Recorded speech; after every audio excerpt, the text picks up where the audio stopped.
Vasavi trust ఆధ్వర్యంలో ఖమ్మం నగరానికి చెందిన కడవండి వేణుగోపాల్ పర్యావరణ పరిరక్షణ కొరకు విశేషంగా కృషి చేసినందుకు royal academy of global peace సంస్థ గౌరవ డాక్టరేట్ను ప్రదానం చేసింది. ఈ సందర్భాన్ని పురస్కరించుకొని వాసవి ట్రస్ట్ ప్రధాన కార్యదర్శి రాయపూడి రమేష్ సహకారంతో అభిమానులు సన్నిహితుల మధ్య డాక్టర్ వేణుగోపాల్ కు ఘనంగా సన్మాన కార్యక్రమాన్ని నిర్వహించారు. ఈ కార్యక్రమంలో ముఖ్య అతిథిగా అన్నం సేవా ఫౌండేషన్ వ్యవస్థాపక అధ్యక్షులు డాక్టర్ శ్రీనివాసరావు హాజరయ్యారు.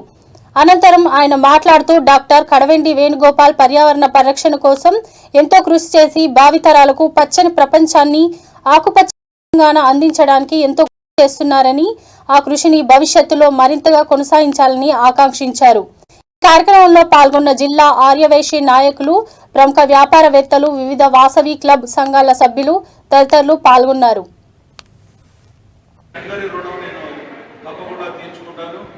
తీర్చుకోలేనను ఎందుకంటే తప్పకుండా తీర్చుకోవడానికి ప్రయత్నం చేస్తాను. ఏది కూడా మనం ఇక్కడ బాకీ లేకుండానే పోవాలి జీవితంలో. అది నా కోరిక.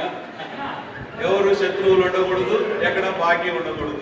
ఇది నమ్మినటువంటి వ్యక్తిని. శత్రువులు కూడా ఉండకూడదండి. ఎందుకంటే మనం తెలిసి ఎవరికి శత్రుత్వం చేయలేము, ఏది చెందలేము. శత్రువులు కూడా ఉండకూడదు మనకి. ఇదే మన కోరిక. చాలా చాలా కృతజ్ఞతలు, ధన్యవాదాలు. ఇలాంటి సేవా కుటుంబానికి సంబంధించి మమ్మల్ని ఆశీర్వదించి మాతో పాటు ప్రయాణం చేసే కోడలు దొరకాలని చెప్పి మీ అందరి సమక్షంలో హృదయపూర్వకంగా కోరుకుంటా ఉన్నాను. కాబట్టి నా జీవితం ధన్యమైపోయినట్టు భావిస్తాను. తప్పకుండా ఇవాళ ఈ కార్యక్రమాన్ని చేపట్టి ఇంత మంచిగా నడిపించినటువంటి సరస్వతి పుత్రులు శ్యాబాబు గారు మహానుభావులు ఎంతో మందికి విద్యాదానం చేస్తూ మరి వారు విద్యని బోధిస్తూ క్రమశిక్షణగా ఉంటూ మరి వారు కూడా చిన్నవాడైనా నన్ను ఇంత పెద్దగా ఆశీర్వదించి ఈ సభను దిగ్విజయంగా చేసినందుకు కలసారథులుగా భానుచంద్ర గారు, మరి శ్యాంబాబు గారు, రమేష్ గారు, వారి దంపతులు, మరి ఇచ్చేసినటువంటి సోదరులందరూ మరి అందరూ ఇంత ఆత్మీయత చాటుకున్నారు. మీ అందరి రుణం నేను తప్పకుండా తీర్చుకుంటాను. తీర్చుకోలేనను ఎందుకంటే తప్పకుండా తీర్చుకోవడానికి ప్రయత్నం చేస్తాను. ఏది కూడా మనం ఇక్కడ బాకీ లేకుండానే పోవాలి జీవితంలో.